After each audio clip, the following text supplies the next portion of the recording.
हरे कृष्णा। कैसे हो आप सभी लोग। आशा करती हूँ आप सभी परम मंगल में होगे, स्वस्थ होगे, अच्छे होगे। सभी सुहागन महिलाओं को करवा चौथ की अनंत और अनंत शुभकामनाएं। आज की वीडियो ना बहुत ज़्यादा इंटरेस्टिंग है। आज की वीडियो में मैं आपको 15 ऐसी बात बताने जा रही हूँ जो शायद आपको पता नहीं होगा कि करवा चौथ का व्रत अगर आप रखते हैं तो इन आपको 15 बातों का ध्यान रखना बहुत इंपॉर्टेंट है। कहीं आप जाने अनजाने में बहुत बड़ी गलती तो नहीं कर रहे हैं। तो चलिए इन 15 बातों को मैं आपको बताती हूँ जो आज तक शायद आपको किसी ने नहीं बताई होगी। नंबर 1 मोस्ट इम्पोर्टेंट, करवा चौथ का जो व्रत होता है वो डेडिकेट होता है माता पार्वती को। अर्थात किसी भी सुहागन औरतों का कोई भी व्रत होता है, चाहे वो हरियाली तीज का व्रत हो, चाहे वो हरतालिका तीज का व्रत हो, चाहे वो करवा चौथ का व्रत हो, वो इनडायरेक्टली डेडिकेट माता पार्वती को होता है। क्योंकि माता पार्वती ही करवा मैया है, माता पार्वती ही सभी माताओं का रूप माता पार्वती में ही समाहित है। इसलिए करवा चौथ का व्रत माता पार्वती ही से डेडिकेट होता है। इसलिए करवा चौथ वाले दिन आपको भोले बाबा के मंदिर में अवश्य और अवश्य जाना चाहिए। शाम के समय प्रदोष काल में जब आप भोले बाबा के मंदिर में जाते हैं तो एक बात का ध्यान रखिए, उनको 1 लोटा जल, थोड़ा सा दूध और थोड़ा सा शहद मिला के जरूर समर्पित करें, या फिर इत्र मिला के भी समर्पित कर सकते हैं। क्योंकि ये जो करवा चौथ का व्रत है ना, ये हस्बैंड वाइफ की रिलेशनशिप को दर्शाता है और आपका शुक्र ग्रह स्ट्रांग होगा अगर आप इत्र मिला के भोले बाबा को 1 लोटा जल समर्पित करते हैं। तो करवा चौथ के व्रत में सजना संवरना जितना जरूरी है उतना ही जरूरी है माता पार्वती और भोले बाबा के मंदिर में जाना, भोले बाबा को जल समर्पित करना, उनको अपने रिश्ते की मधुरता के लिए शहद समर्पित करना, अपने रिश्ते में और भी ज्यादा प्यार अपनापन लाने के लिए उनको इत्र समर्पित करना और अपने रिश्ते को शुक्र समृद्धि बनाने के लिए उनको अक्षत समर्पित करना। ये सभी चीजें एक चावल में मिला के आप समर्पित कर सकते हैं। दूसरी बात, हमेशा करवा चौथ के व्रत में माता पार्वती से अपना सुहाग जरूर लेते हैं। अब माता पार्वती से सुहाग कैसे लेते हैं? जब भी माता पार्वती को आप लोग क्या करते हैं, करवा चौथ के व्रत में माता पार्वती की पूजा कीजिए, उनको आप सिंदूर समर्पित कीजिए और जब सिंदूर आप 3 बार उनको समर्पित कर देंगे, फिर तीनों बार सिंदूर आप उनका लेके अपने मस्तक पर जरूर लगाते हैं यहाँ से पूरा सिंदूर। तो इससे कहते हैं कि माता पार्वती से सुहाग लेना, अर्थात माता पार्वती को आपने सिंदूर लगा दिया। माता पार्वती और भोले बाबा जी का जितना भी रिलेशन है ना, वो सबसे स्ट्रॉन्ग रिलेशन सभी देवी देवताओं में माना जाता है। तो माता पार्वती को सिंदूर समर्पित कीजिए और फिर जब आप उनसे सिंदूर लेते हो ना, तो कहते हैं अपने पति की हम लोग आयु ले रहे हैं, अर्थात अपने पति की आयु माता पार्वती से ले रहे हैं, लंबी आयु। इसलिए हर करवा चौथ पे माता पार्वती को सिंदूर समर्पित करके उनसे सिंदूर जरूर और जरूर लिया जाता है। तीसरा और बहुत आवश्यक नियम, जब भी आप करवा चौथ की पूजा अर्चना करते हो और अगर आपके घर पे सरगी खाई जाती है, ये क्वेश्चन उनके लिए है कि जिनके घर पे सरगी खाई जाती है, तो मेक श्योर सरगी एक प्रकार का नाश्ता होता है। सरगी में किसी भी प्रकार का लहसुन, प्याज, मांस, मदिरा का सेवन नहीं करना है, मतलब लहसुन प्याज से बना हुआ खाना नहीं खाना है सरगी में।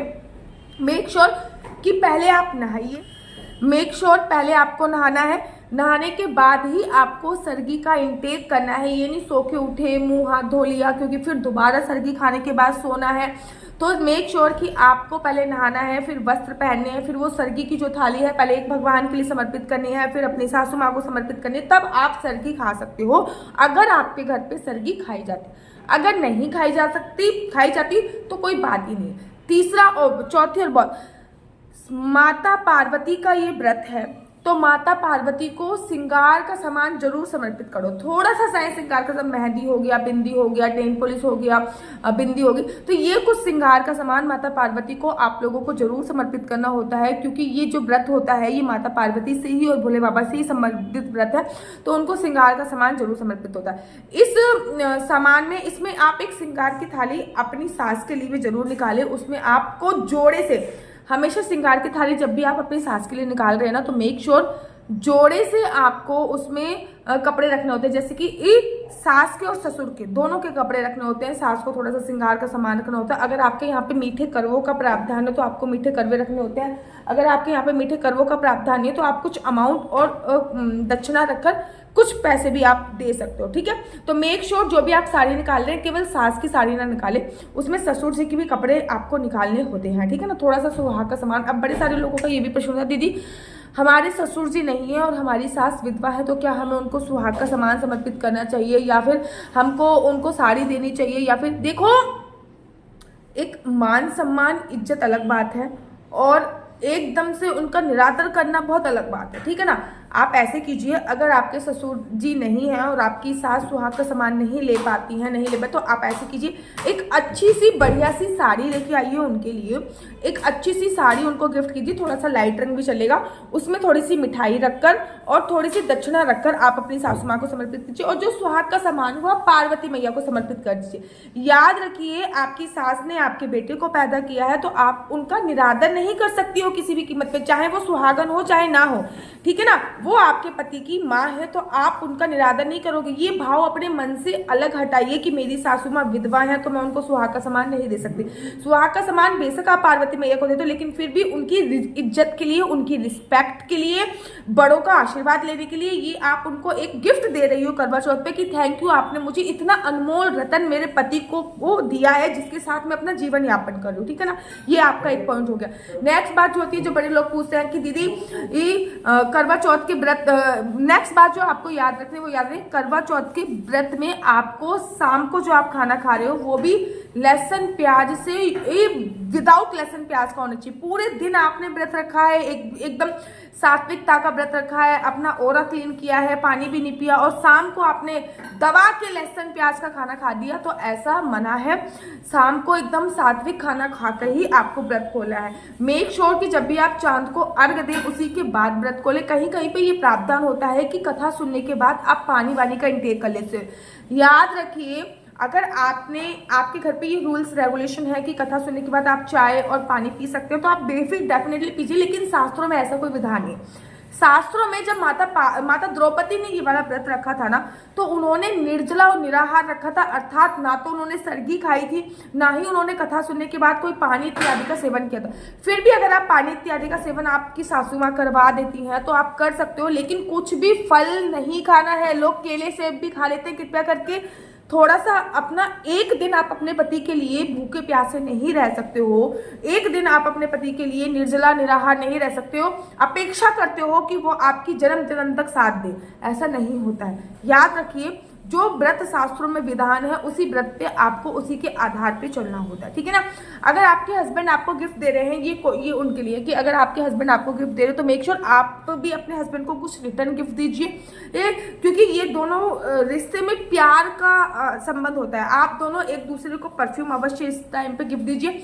करवा चौथ के व्रत में भूल कर भी काले और नीले रंग के कपड़े अवॉइड कीजिए। मेक श्योर काले रंग के कपड़े नहीं पहनने, नीले रंग के कपड़े नहीं पहनने।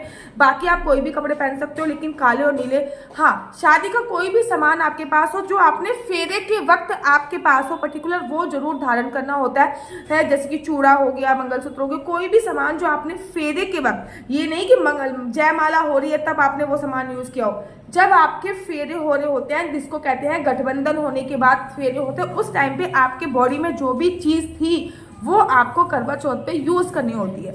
मैं हर करवा चौथ पे अपना चूड़ा यूज करती हूँ, क्योंकि जब मेरे फेरे हो रहे होते तो मेरी बॉडी में वही एक चीज थी जो मेरे पास है, तो मैं हर करवा चौथ पे अपना चूड़ा जो है वो रिपीट करती हूँ, शादी का चूड़ा रिपीट करती ही करती हूँ। तो मेक श्योर जो फेरे होते वक्त कोई भी चीज आपके पास थी वो आपको यूज करनी है, ना कि ये नहीं कि ये हमारी शादी में मिली है ये हम यूज करें, नहीं। जो फेरे होते वक्त, गठबंधन होते वक्त जो चीज आपके शरीर में थी आपको वो यूज करनी होती है, इस बात का आपको ध्यान रखना होता है। साथ ही के साथ जब भी आप चांद को जल देने के लिए जाएं तो मेक श्योर खाली जल ना दीजिए, जल में थोड़ा सा दूध मिला दीजिए। दूध हमेशा कच्चा उपयोग कीजिए, उसमें थोड़ा सा मिष्ठान अवश्य मिलाइए, आप मिश्री का उपयोग कर सकते हैं, उसमें थोड़े से चावल अवश्य मिलाइए, ठीक है। उसके बाद वो जल आप चांद को दीजिए, थोड़ा सा जल उसमें से बचा लीजिए, जल को बचा के उस जल से अपने हस्बैंड के पैरों पे भी लगाइए। फिर चांद की 7 परिक्रमा आपको करनी होती है। 7 परिक्रमा करने के बाद फिर आपको चांद को आरती करनी होती है। आरती के बाद आपको छलनी से चांद को देखना होता है। जब आप छलनी से चांद को देखते हो उसके बाद आपको छलनी से चांद को देखना होता है, उसके बाद आपको उसी छलनी से अपने हस्बैंड को देखना होता है। हस्बैंड को छलनी से देखो ना देखो उसका कोई शास्त्रीय प्रमाण नहीं है। अगर आपके हस्बैंड कंफर्टेबल नहीं है छलनी से देखने में तो मत देखिए। मेरी मम्मी ने कभी नहीं देखा, मेरी सासू माँ ने कभी नहीं देखा, मेरी भाभी ने कभी नहीं देखा, लेकिन मैंने ये नियम शुरू से लिया तो मैं देखती हूँ, ठीक है ना। ऐसा कोई शास्त्रों में प्रमाण नहीं है कि छलनी से चांद को देखो फिर छलनी से हस्बैंड को देखो, ऐसा कोई शास्त्र। लेकिन हाँ, चांद की पूजा अर्चना वंदना किए बिना आपको अपना व्रत जो है वो नहीं खोलना चाहिए। चांद को अर्घ जरूर देना चाहिए, चांद की 7 परिक्रमा अवश्य करना चाहिए, चांद को कुछ मिष्ठान अवश्य देना चाहिए, उसके बाद ही आपको अपना व्रत संपूर्ण करना चाहिए। अब जो पानी आप अपने हस्बैंड को पिला रहे हो या फिर आपके हस्बैंड जो पानी आपको पिला रहे हैं, ठीक है ना, वो पानी मेक श्योर अभिमंत्रित हो तो उसकी पावर और भी बढ़ जाती है। ये काम जो है ये मैं बोलना चाहूंगी इसकी सारे हस्बैंड को करना है। जो पानी आपको अपनी वाइफ को पिलाना है ना, लोटे का पानी, उसमें अपनी दृष्टि डालकर मतलब आंखें डालकर उसमें कम से कम 31 बार या 51 बार आप महामृत्यु मंत्र का पाठ कर लीजिए। केवल आपकी पत्नी को थोड़ी आपकी आवश्यकता है, आपको भी तो अपनी पत्नी की आवश्यकता है। तो जो लोटे का पानी आप अपनी वाइफ को पिला रहे हो उसको कम से कम 11 या 21 या 31 बार महामृत्यु मंत्र का पाठ कर लीजिए, या फिर गायत्री मंत्र का पाठ कर लीजिए, या फिर जो भी मंत्र आपको आता है वो अपनी आंखों की दृष्टि डाल के उस मंत्र को मतलब उस पानी को चार्ज कर लीजिए। जब वो पानी चार्ज हो जाएगा ना तो वो एक मैजिकल वाटर हो जाएगा, और मैजिकल वाटर पिलाने से बहुत ज्यादा पुण्य की प्राप्ति होती है। इस बात का ध्यान रखिए। बड़े सारे लोगों का ये भी कंफ्यूजन, दीदी बाल धो सकते हैं कि नहीं धो सकते। माता रानी के जितने भी व्रत होते हैं, जैसे कि नवरात्रों में बाल धोना बहुत कंपलसरी होता है। ये जो करवा चौथ का व्रत है ये करवा माता से रिलेटेड होता है, तो इसमें भी बाल धोना बहुत ज्यादा कंपलसरी होता है, ठीक है।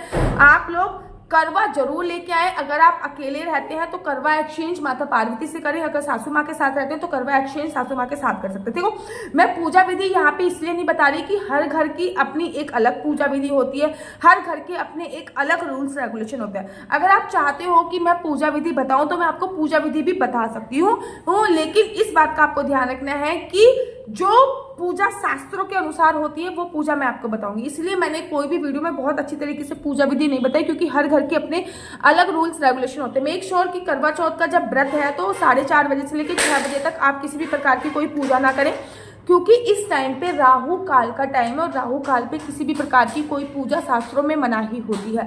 वैसे तो कथा पढ़ने का जो शुभ टाइम है वो 6 से 7 बजे के बीच में है, 6 से 7 बजे के बीच में आप कथा पढ़, लेकिन मुझे पता है ना आप लोग दोपहर के वक्त कथा पढ़ोगे, क्योंकि भैया प्यास लग रही होती है, आपको पानी चाहिए होता है, आपको चाय चाहिए होती है, इसलिए दोपहर को कथा पढ़ के जल्दी जल्दी पानी चाय सेब वगैरह खा लो, इसीलिए जल्दी से दोपहर में। बल्कि कथा पढ़ने का जो पर्टिकुलर टाइम होता है, पूजा का जो पर्टिकुलर टाइम होता है, उसमें अगर हम पूजा करते हैं तो बहुत ज्यादा अनंत गुना फलों की प्राप्ति होती है।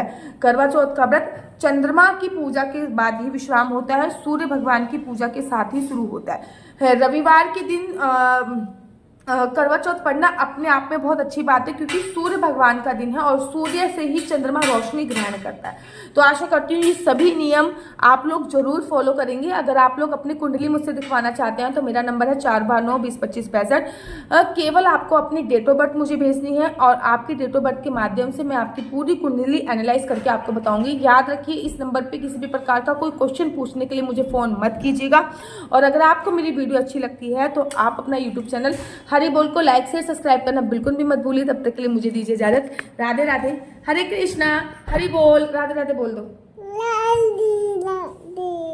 कहते कैसे हो आप, कहते हरि बोल, कहते बाय।